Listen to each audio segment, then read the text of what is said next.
It's time to tear down the iPhone X. This video will show the basic screen replacement along with how I swap out the uniquely shaped battery inside of Apple's newest flagship. Accidents happen and things wear out and break, so it's good to know how to get things back up and running. Let's get started.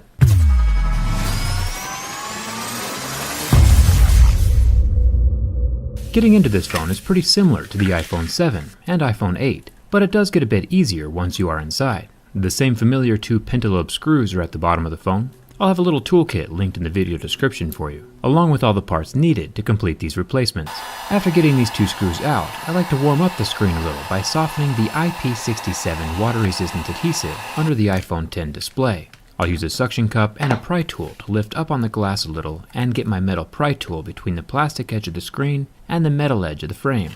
Then I can slice along the edge of the phone just underneath the glass to detach the rest of the adhesive. When the screen is mostly free, it doesn't pull down this time to unlock, but instead just folds right open, like a book. The ribbons you see on the right side of the phone are extremely fragile, so don't put any pressure on them.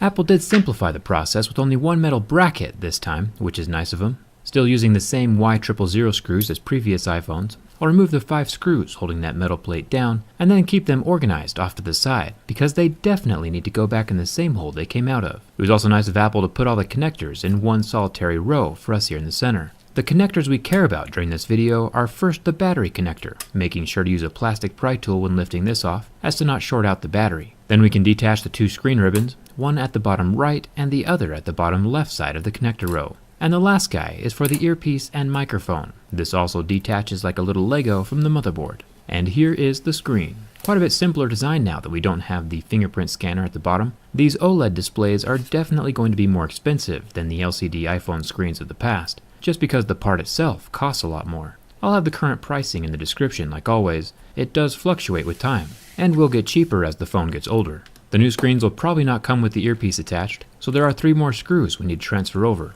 I'll pull these out, being careful to keep track of the little gold niblet on the top screw. Then I can fold the speaker down and away, allowing me to pull up the microphone and the other small sensors. These ribbons are extremely fragile, so go slow and be careful.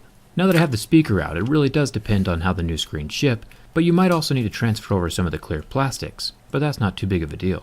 Historically, Apple has not made things easy for people trying to fix their own phones. With the old Error 51 and fingerprint scanner hardware issues, they've made things pretty complicated. But with this screen, we shouldn't have any issues. All of the phone's face unlocking hardware is still tied to the phone, and not a part of the display, so thumbs up for that. With only the display and digitizer connectors left on the screen, we should be safe. I'll put the screen back together before jumping onto the battery replacement portion of this video. It's pretty straightforward with all the sensors going in the same slots they came out of, and then the earpiece speaker folding over back on top of them. There's the 3 Y000 screws holding everything in place, making sure to get that gold niblet back on that center screw. I'm not sure exactly what it does, but it's probably important. Remember, the display is one of the most expensive parts of this phone, so be nice to it. Now let's take a shot at removing the oddly shaped battery. Since the screen is already off and the battery disconnected, I'll grab the first magical pull tab at the top of the battery and slowly pull it out from underneath. These are very fragile, so go slow. Plus, that sound is delicious.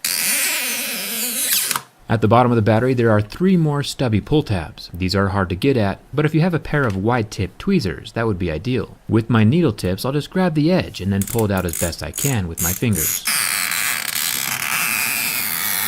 If you do fail at pulling out the magical pull tabs, you'll have to commence the pry of shame.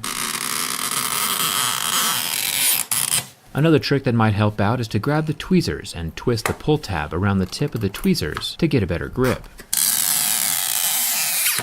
And now the battery is out. This is the most unique battery I've ever seen inside of a cell phone. Kind of interesting design choice. Hopefully the replacements aren't too expensive. Like always, I'll have them linked in the video description. Below the battery, we can see the wireless charging and the metal frame of the phone.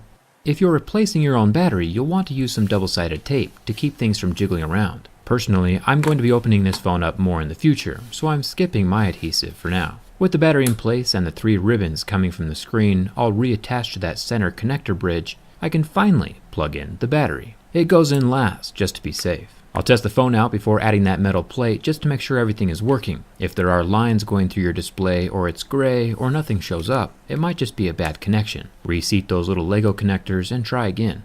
My phone is turned back off and the metal plate slides into place with its 5 screws. All of these are different sizes, so they need to go back in the same hole they came from. Finally, the phone can fold shut just like a little book and clip down into place.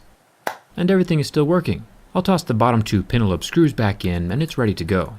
If you enjoyed this video, or if it helped you out, hit that subscribe button and come hang out with me on Twitter and Instagram. Let me know in the comments if you have any questions, and thanks a ton for watching. I'll see you around.